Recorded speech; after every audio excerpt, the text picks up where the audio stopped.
Love lives here. So this year, Centers for Spiritual Living Worldwide, we have the theme of Timeless Wisdom, Evolutionary Vision. And this month, we are working with the theme of One Journey, Many Paths. And today we are looking at One Mind, Infinite Connections. One Mind, Infinite Connection was also the theme of this year's virtual conference that about 10 of us attended, 10 of us from our center attended this past week via Zoom, and that was our Centers for Spiritual Living conference. So myself and several practitioners and laity members attended a week-long conference with workshops and general sessions and music and messages from all around the world. And it was really fantastic to see how our organization, this organization that we are a part of, is a global organization. We had folks delivering messages from Peru. We had folks delivering messages from Thailand. We had music from Mexico. We had a practitioner share a message from Nigeria. We had folks, of course, around North America as well. We started off in Hawaii on the island of Kauai, and then we moved to Denver and then Albuquerque, New Mexico, and then finished it off with our center in Lexington, Kentucky. Yes, we have a thriving center in Lexington, Kentucky, if you can believe that. It is amazing. So we had this great experience, and the theme was One Mind, Infinite Connections, and that's what we are talking about today. So backing up just a little bit, the month theme is One Path, Many Journeys. And One journey, many paths. Oh, sorry. Michelle was just like, I was like, what? One journey, many paths. I don't know why I want to say one path, many journeys, but one journey, many paths. And what I shared with you before is what this references is that there are a variety of faith traditions around the world. And each faith tradition really is, each of the major faith traditions is really moving toward on this one journey, but they're approaching it from many paths. And what we believe here at Centers for Spiritual Living is that, as Ernest Holmes said, the ultimate goal of life is the complete emancipation from all discord of any kind, and everyone is sure to achieve this goal, right? And so what that means then is that the ultimate goal is emancipation or freedom or liberation from any discord, any and all discord, any and all disharmony. Translating that even further, the ultimate goal then is a joining, a remembering, a living from our oneness, a living into our oneness, a living from our place of oneness, and experiencing that oneness. Because when we experience that oneness, what are we? We're free from any sense of duality. And we know that duality is really the source, if you will, of discontent or dis-ease or dysfunction or disharmony, is a false belief in duality, a false belief in two rather than one. And so what we see is, we see this in the world's religions. Granted, they're approaching it from slightly different aspects, but we see this in the world's religions. In the Yoruban tradition of West Africa,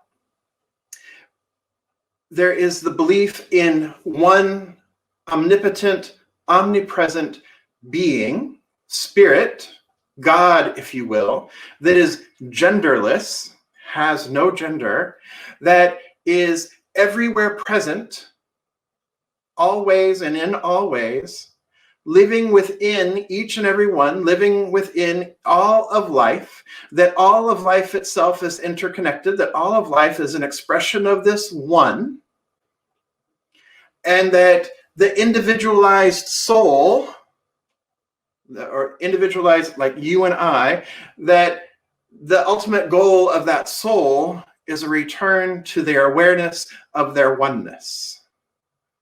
Sound familiar, doesn't it? In Hinduism, we have this similar thing that really there is just the one overarching God, if you will, the one overarching high consciousness, high mind, and that it is about that human life is about freeing ourselves of the illusion that we are separate from the one life that is all life. Same is true for Buddhism. Same is also true for the Kabbalistic tradition of Judaism, that all of life started off as one spark of light that then exploded. And so the idea is all of the sparks of light coming back together, merging as one, returning to the one source. So you see that there are these different ways, these different paths, but really the journey is still one. Author Matthew Fox calls this one river, many wells. One river, but many wells. It's another way of looking at this. But when I was thinking about this one river, many wells, or one mind, infinite connections, when I got to think about this one river, many wells, I was thinking about Ed's parents. They live on the Elk River, technically in Maryland, but it's really right on the border of Delaware. So, and they're from Delaware. But anyway, they live on the Elk River. And all the homes in their area along the Elk River there are on wells. They each have their individual well that they draw the water up, the water is drawn up from and supplies their individual homes. So everybody has an individual well. It's not a common well, it's individual wells. And so when you think about it that way, then there's all these, it's one aquifer, it's one river, but there are many wells tapping into the one aquifer and drawing up the water from the one aquifer.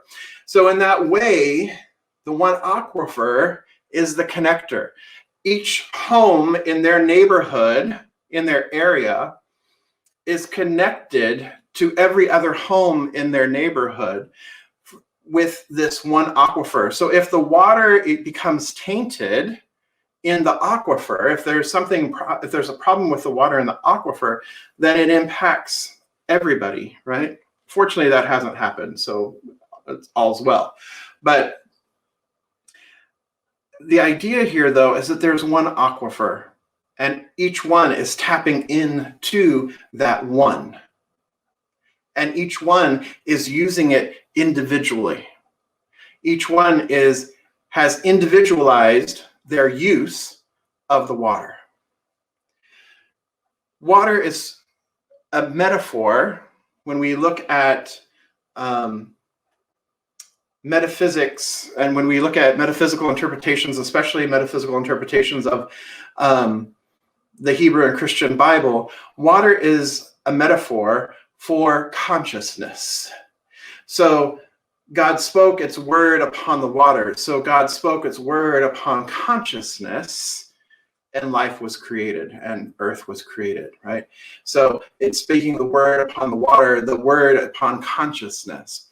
So when you look at this, then we have the opportunity to move our awareness into, if the well or the aquifer is source, is consciousness, and Mom and Papa Joe are turning on their faucet. Mom might be making coffee for me when we're back there at Christmas time. She might be using it to make coffee. She might be filling Bruno's dog dish with it. She might be washing dishes. She might be mopping the floor. She might, or Papa Joe might use it for taking a shower or watering the plants outside or washing the car. But they're using it in individualized ways, as is everybody else in the neighborhood. Everybody is using it in individualized ways, but it's the one source. It's the one water. It's still the same thing used individually by different people to achieve different results, to experience different things with water. Ed might be freezing it for his ice cubes for his iced tea, right? So it's all being used. It's the one source being used in an infinite number of ways. Just like us, it's the one mind with infinite connections. It is that one consciousness that we individually tap into, that one consciousness, the one mind. We individually connect with it. So there's an infinite number of connections. We individually connect with it, draw it up, and bring it forth and allow it to flow forth from within us. And then we can use that for a variety of experiences in our life. It's that consciousness, the one mind that we bring forth, that we can then use to form our experiences, to shape our experiences in our life, to choose what it is, the way that we wish to use our mind, our consciousness for good or other. It's a choice how we're going to use it, right? When we are talking about treatment, when we are talking about spiritual mind treatment or affirmative prayer, remember that we do not put our power into the treatment. It is not about putting power into the treatment. It's not about putting power into the meditation. The power already is. What it is it is allowing that power to flow forth from within, allowing that power to come forth. And we can receive that power, we can experience that power to the degree, to the level that we believe in it. So just like with the well, if mom turns on the tap just a little bit, she's just going to get a trickle in the kitchen sink. Whereas if she flips it all the way up, she's going to get a gush in the kitchen sink, right? Or in the shower or what have you. There's going to be a gush there, right? So same with us too. It's our faith, our belief is what controls the amount of flow that we are experiencing in our lives. Ernest Holmes, in our What We Believe statements, he says that we believe in the direct revelation of truth through our intuitive and spiritual nature. They who live in close contact with the indwelling God shall be revealers of truth. That each one of us is a revealer of truth. Each one of us has the potential to be a revealer of truth, to the degree that we live in close contact with the indwelling presence. Remembering that the highest most God and the innermost God is one God, that there is only one, that we believe in unity, and that those who live in close contact with it, those who live in close presence with it, they have the ability, we have the ability, you and I have the ability to be direct revealers of truth. That we don't need an intercessory, we don't need a prophet to reveal truth to us. Each one of us has that power within us if we are willing to live in close contact with the divine. So last week we were talking about the lover of my soul, right? We were talking about the Spirit. We were talking about God as our companion, God as our beloved, God in that relationship of you and I and we, and this beautiful relationship with the divine. That living in close contact, living in intimate contact and receptivity with the divine, and how important that is to nurture that particular relationship. And here is part of the reason why it is so important to nurture that relationship, because then you are able to hear the still small voice speaking within you. You are able to open up and realize that your intuitive senses, your spiritual nature, your intuition is the voice of the divine. It is the voice of the divine living within you. It is the voice of the divine that you are, speaking wisdom, speaking that infinite wisdom that is the source, that love intelligence that is the source of all of life, that is forever expressing itself. And so when we tap into that, and we nurture that relationship, how much easier it is to have those conversations, how much easier it is to listen and to hear and to become aware of that deep spiritual truth, that deep spiritual wisdom that is always with us, never against us, that is always guiding us and directing us and living itself through and as us. And through and as our experiences. It guides us to say, yeah, I'll do this, or no, that doesn't work for me, right? It gives us direction. It gives us purpose. It enlivens us. Spirit, you're alive in us. And each of us doing the same thing, each of us nurturing this relationship with the divine, each of us becoming a revealer of truth, each of us going and having this intimate experience with the divine, we are all tapping into the same source. We are all tapping into that same infinite well. It is the one mind with infinite connections to each and every organism of life, to each and every atom, to all of creation itself. That's why there's a number of infinite connections. And then we realize that we too are infinitely connected with one another. That we are sisters, siblings, and brothers. That we are partners, that we are co-creators, that there is not a place where you stop and I start, or I start and you stop. That there just is this one life in an infinite, individualized expression, a multitude of expression. And when we awaken to this, and when we remember this, and we can then direct our consciousness, we can use that consciousness that we are in a more focused way, and we can come together collectively in a focused way to then reveal greater truth through a collective process or even through an individualized process. And that spiritual practice that I'm talking about right now is that spiritual practice of visioning. Visioning is opening up, not visualization. That's different. Visioning is an opening up. It is a drawing upon the wisdom. It is a drawing up of the water of consciousness.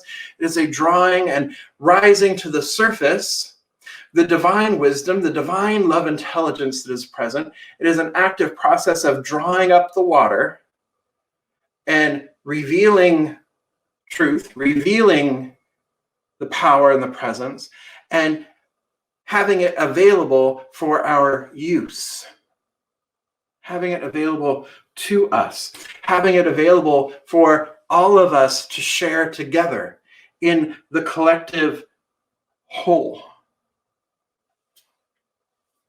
So it's an allowing.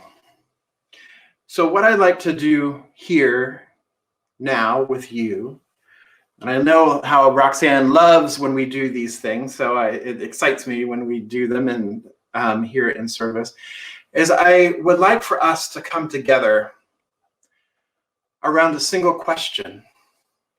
So I invite you to gently close your eyes if you feel comfortable in doing so, or a soft gaze if you prefer. And I invite you to breathe with me for a moment. Feeling the breath,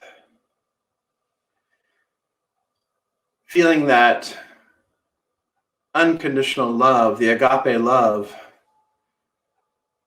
that is the breath, breathing you, maintaining and sustaining you,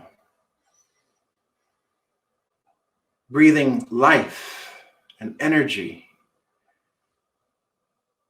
through your physical body temple.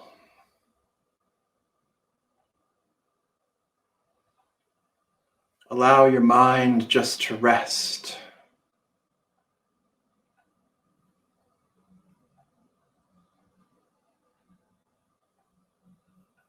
centering yourself in love, and unconditional love.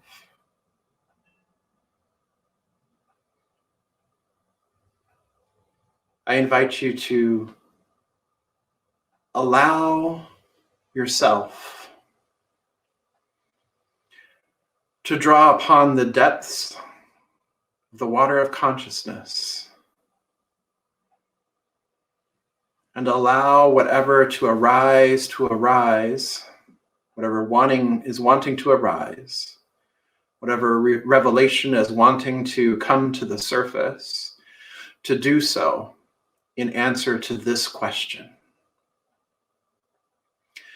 What is Spirit's highest idea of Riverside Center for Spiritual Living? What is Spirit's highest idea of itself as our beloved community, as our center, as Riverside Center for Spiritual Living?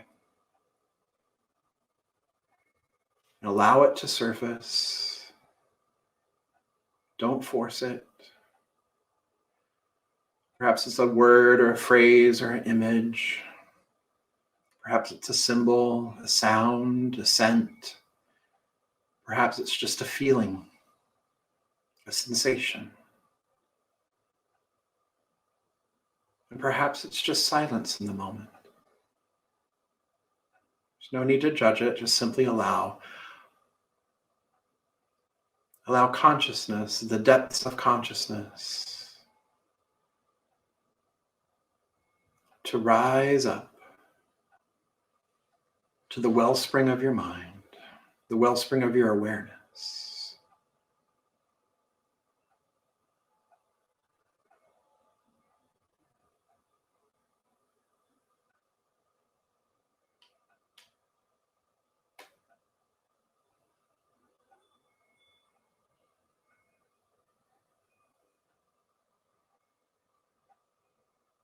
And now, if you will, go ahead and breathe it in. Give thanks for that which has been revealed in this moment. And go ahead and type it into the comments there.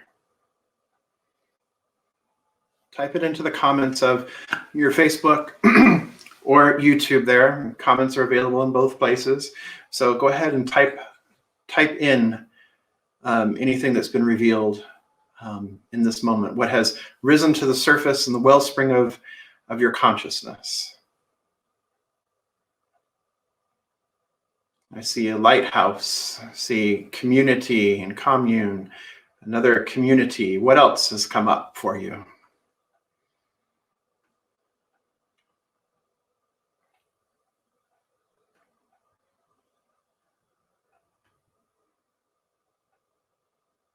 Practical illusion. Interesting.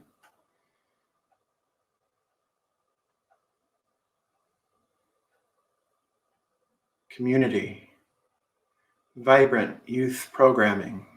Fabulous. Allow it to be open. Community of service. Yes. A place of love, a lighthouse, a beacon of light.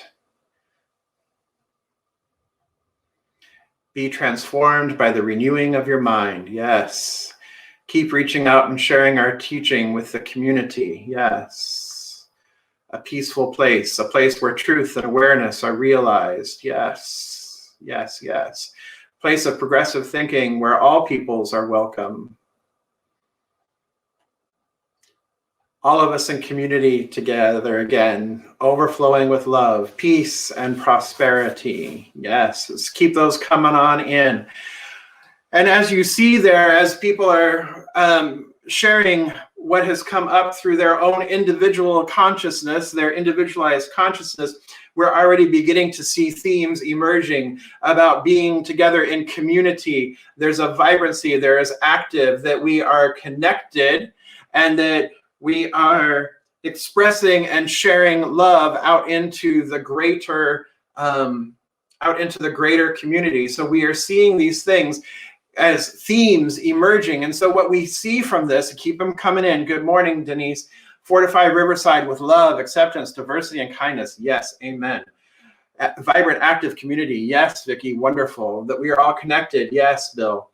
That what we're seeing is we're seeing this collective. We have individually tapped into the source. We have individually tapped into consciousness itself and allowing it to bubble to the surface, to come to the surface, drawing it up, drawing it forth, and bringing it out into the world. And notice the connection.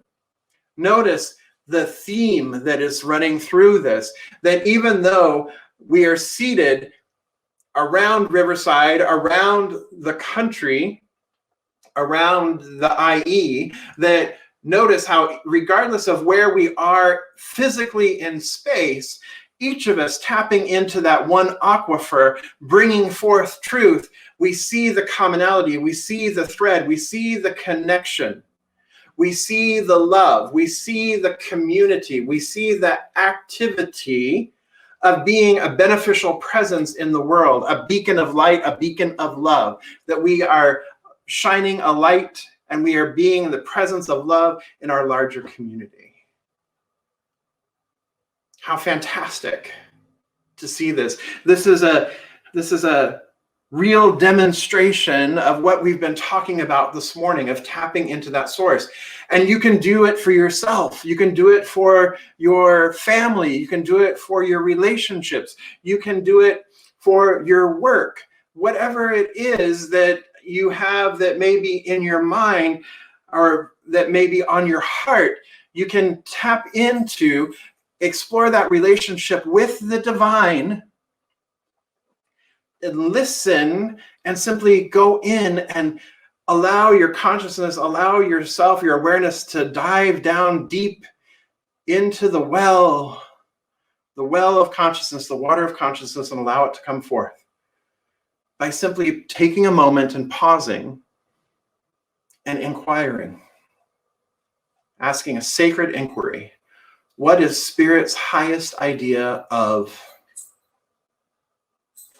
And you can fill in the blank for yourself.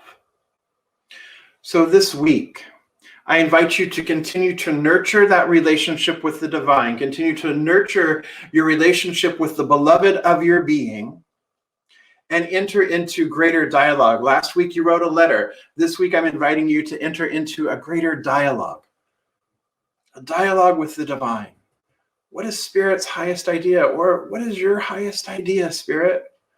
Of my life, of my city, of my work, of my career, of my relationships, of my finances, whatever it is, you can just simply tap in and listen and allow and don't judge. Just enter into that conversation.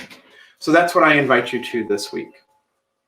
There is just one mind with infinite connections. Each one of us is connected to the one mind. My mind is God's mind. God's mind is my mind. It is one. There is only the one. We have that infinite connection. We have that infinite connection with each other. So when we then use that connection, not only for our own good, but we use that connection for the greater good of all. And that is how we achieve a world that works for everyone and all of creation. That is how we are emboldening people to live their highest potential through the transformative power of love. And so it is. So let's come together in consciousness now. And so I dive deep into the well of consciousness, the one source, the one wellspring of life itself that brings forth through itself, of itself, as itself, all of creation, all of experience. I know that the universe is the manifest body of the divine, that the universe itself is an expression of the one life in an infinite number of ways, and that all of life is infinitely connected to this one life because it is only the one life expressing itself. And I know that this is the truth of who I am, that I am one with the one, connected with all that there is, connected with all life, all of creation, that I am inseparable from it, that I live, move, breathe, and have my being in it and it in and as me. So I am inseparable from anything I can see, anything I can touch, taste, smell, anything with my five senses and beyond. For I am unlimited, unbounded. I am not limited by my physical being, because I am a spiritual being, having a spiritual experience on this plane of existence. And as I know that this is true of me, I know that this is true of each one present here this day. Each one is one with the one, the divine. Their minds are the mind of the divine, the one mind. Their source is the source, the one source that is all God itself. So we are all connected. We are all one with one another. And so I speak my word here for this beloved community, Riverside Center for Spiritual Living, recognizing that we are a beacon of light, recognizing that we tap into the consciousness, we tap into that infinite source of life itself and allow it to bubble up and percolate through and rise up. And we are a vehicle, a vessel, a transparency for the divine to make itself known here in Riverside, in the IE, and in the larger world as a whole, that we are the power and the presence of love right here, that we shine it forth, that we allow it to flow forth from within us, that every life that we touch, every person that we speak to, every sentient being, everything, including Mother Earth itself, is benefited by our presence, for we walk humbly in love and connection with one another, with all of creation itself. That we exemplify this, that we are what it looks like when a center for spiritual living leads a city, leads a region in consciousness, shining our light, shining our love, being that beacon of love into the world. We are a beneficial presence in our community and as our community, as a community of souls, as a community that is the beloved community. And we are in service to one another, and we are in service to life itself. And so I give thanks. I give thanks for the beauty and the perfection. I give thanks for the love and the wholeness. I give thanks for each and every person gathered here this day, that each one is the transparency for the divine. Each one is the beacon of light. Each one is the power and the presence of the divine. I give thanks that we come together and we gather together in community, bringing a collective consciousness to our area, bringing a collective consciousness to the world. And we do powerful and mighty work, because we know that the power is from within and we allow it to flow. We are not putting our power into anything. Therefore, we don't need to effort. We simply allow, and it is. And so I release this word, assured of its fulfillment, because it is already so, and so it is.